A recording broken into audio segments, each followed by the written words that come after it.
Tingnan natin kung matatawag nga bang vigilante si Bato o fugitive o murderer. Alam nyo, ang dami na nila agad sinasabi. Lalong-lalo na yung mainstream media, ang daming tawag di ba? Paano ba natin matatawag na fugitive ang isang tao? Tingnan po natin. Is Senator Bato de la Rosa a fugitive now?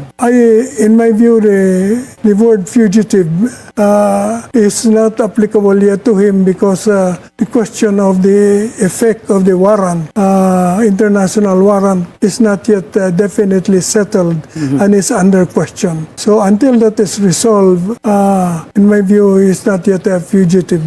Yan. So maliwanag po yan sa mainstream media. Hindi po dapat tinatawag na fugitive si Bato kasi hiyang-hiya naman kami na sinasabi yung mga mainstream media ay aral. Mga journalist po yan. Nag-aral yan ng journalism. Kayong mga vloggers, hindi naman So what? Di ba? Nag-aral ka nga ng journalism. Bastos ka naman mag-interview. Nag-aral ka nga ng journalism. Tumatanggap ka naman ng maleta. Nag-aral ka nga ng journalism. Hindi ka naman marunong gumamit ng vocabulary mo like fugitive. Maraming mainstream media ganyan Mga batikan, mga kilala, respetadong journalist tapos tatawaging fugitive. Para sa kanya, hindi ba siya matatawag na fugitive? Bakit? Dahil hindi pa settled yung sinasabi niya na karapatan ng ICC dito sa ating batas. Pero ano po ba ang fugitive? Paano mo matatawag na fugitive? Una, ina-avoid niya ang conviction. Pangalawa, ina-avoid niya ang prosecution. Okay? Ina-avoid niya conviction. Tanong, convicted na ba si Bato? Gusto ko marinig yung mga kain-suka at saka yung mga pinklawan. Convicted na ba si Bato? So, kung hindi siya nagpapakita sa batas, hindi po siya pwedeng tawaging fugitive. Kasi hindi naman niya ina-avoid yung conviction. Pangalawa, ina-avoid niya yung prosecution. Meron na bang prosecution? Nagsisimula na ba? Meron na bang warrant of arrest galing sa korte ng Pilipinas? Gusto ko po marinig yung mga kain-suka. Gusto ko po marinig yung mga mainstream media. Tawag ng tawag. Tawag ng tawag. Basta na lang gamitin nila yung salita na hindi nila ata naiintindihan. Hindi nila alam yung bokabularyo. Gamit lang sila ng gamit. So ngayon, alam nyo na. Siguro naman, kayong mainstream media may natutunan kayo. Hindi po ako nagsabi niyan Ngayon, alam ko kayong mainstream media saan katutak ang abogado nyo. Itanong nyo sa abogado nyo. Hindi po ba? Tama po ba o tamang-tama? Problema kasi sa mainstream media Patakbo kayo ng maleta Hindi po itong channel na yan Hindi ko in general. Ang mahirap kasi pag pinapatakbo ka ng maleta And if that is your view, then I would assume that there's no point in arresting him just yet, pending the issue before the Supreme Court?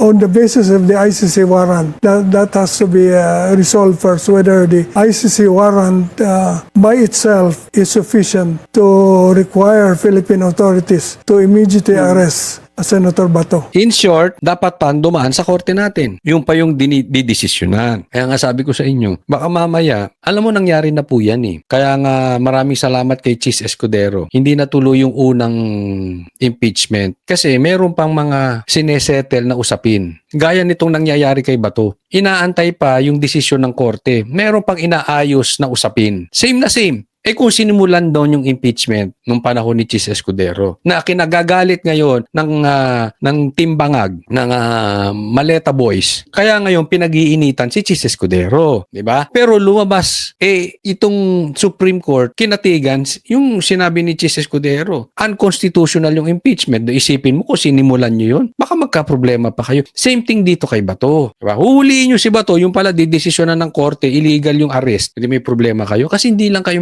antay, di ba? Sa bagay, alam nyo po, diretsahan na, delikado po ang lagay ni Bongbong Marcos hanggat hawak ng grupo ni Cayetano ang Senate President. Hindi nila mapipigilan ng investigasyon. Kaya talagang lahat gagawin nila. Humanda po kayo mga Pilipino. Protektahan po natin tong 13 brave senators. Ito, tingnan nyo po to Ngayon, ano ba talaga ang stand ng Malacanang patungkol dito sa ICC? Kasi sabi nila, hindi sila nakikikooperate sa ICC, pero naging kasangkapan yung executive, si John Vic, si Boying, si Torre, yung mga tao niya sa pagkidnap kay PRRD. Sabi rin niya ni Bongbong Marcos, hindi niya inutusan yung NBI. at wala daw silang taong gobyerno na nando doon sa Senado. Wala daw baril. Pero nagkaputukan ang Sergeant at Arms at saka ang NBI. So ano ba talaga? 'Di ba? Naguguluhan ng publiko eh. Ano ba talaga? Sino ang nagpapagalaw sa NBI? Definitely may nagpapagalaw dyan. Hindi naman kikilos yan si Matibag nang walang utos sa itaas. At sino ang nag-uutos sa itaas? Unang tanong. Pangalawang tanong, ibig bang sabihin nakikikooperate na tayo sa ICC? 'Di ba? Dapat masagot muna yan. Although we know for a fact na nakikikooperate si Bongbong Marcos sa ICC. Pero dapat manggaling mismo sa kanya eh. Kung nakikikooperate ka o hindi. Kasi kung hindi, bakit nangyayari to? O, 'di ba? Kung oo, ang next question dyan, legal ba yan Bongbong Marcos para magkaroon ng state-sponsored arrest galing sa ICC? 'Di ba? Dumadami ang tanong eh. Bakit po? Bakit tayo magsasali ng banyaga? Yun po ang tanong doon. Bakit tayo magsasali ng banyaga dito sa Pilipinas ko kontrolin tayo? Ano ang masasabi dyan ni Bongbong Marcos? Ito po. See that they come in when there is no judiciary. They come in when there is no police force. We have a judiciary. The Chief Justice, the former Chief Justice, sitting right here. He will explain to you how healthy and So sinasabi diyan, tanong dito, papapasukin mo ba ICC? Di ba? Sabi niya, hindi. Papapasukin lang yan kung walang justice system. Eh may justice ngayon eh. Andyan kasama ko nga oh. Ganyan po, kasinungaling to. Hindi ko alam kung high siya nung araw na sinasabi niyang yan. Or talaga namang budol-budol lang tong mama na ito. Nung nangangampanya, yan po ang sinasabi niya. Ang problema, walang tayo ito, walang backbone. Alam niyo to mga lalaki, walang backbone to si Bongbong Marcos. Walang tayo to. Wala tong sasabihin na paninindigan niya. Sabi nga niya, hindi papasukin ng EDCA eh. Sabi niya, walang pumasok na baril sa KOJC. At sabi niya, hindi niya papapasukin ng ICC. Look what's happening. Now, ang tanong, can we trust him? I don't think so. Sasabihin niya, walang NBI doon. Can we trust him? Na yung sinabi niya, as if it is gospel truth? No way. Anong karakter? Anong credibility ni Bongbong Marcos para paniwalaan? Tuloy. robust and health, how active the judiciary is. The police force, I think, the same thing. So that is the reason. It is not. We are well within. We are well within international law when we take the position of not recognize the jurisdiction of ICC. We will not recognize the jurisdiction of ICC. Walang jurisdiction ng ICC dito. Nakikikooperate kayo sa pag-aresto ng ICC warrant. Tanga ka ba talaga, Bongbong Marcos? O bangag ka lang talaga? O parehas? Ako nagtatanong lang. Philippines. One follow-up, sir. So if the ICC issues an arrest warrant against former President Duterte, will the Philippine government hand him over? Will we do what? Will the Philippine government hand him over if the ICC... We don't recognize the warrant that they will send to us. So that's a no. That's a no.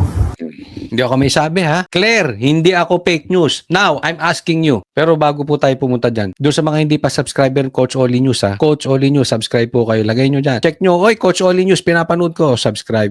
Ganun ha. Tingnan, subscribe po kayo. Claire, hindi ako fake news. Tanong ko sa inyo, sino fake news sa amin dalawa? AI ba yan? Bongbong yan ang tanong ko sa'yo. AI ba yan video na yan? Sabi mo, hindi mo re-respetuhin ang jurisdiction ng ICC. At hindi mo papayagan pag ikaw ay naging presidente na hulihin si PRRD. Salitang lalaki yan, Brad. Di, wag na nating diretsuhin ko na kaya binabrad ko kasi usapang kalye na lang tayo. Brad, asan ang yagballs mo? Di ba? Asan ang pagkalalaki mo dyan? Ingat po kayo sa mga taong may problema sa commitment ha. Sinabi niya yan dyan, no? Hindi niya kayang panindigan. Tapos, how dare Auntie Claire sabihin kami pa ang fake news peddler? Mga DDS shit, gano'n lagi. Sino? Sino fake news sa amin? Unless AI to. But I don't think so.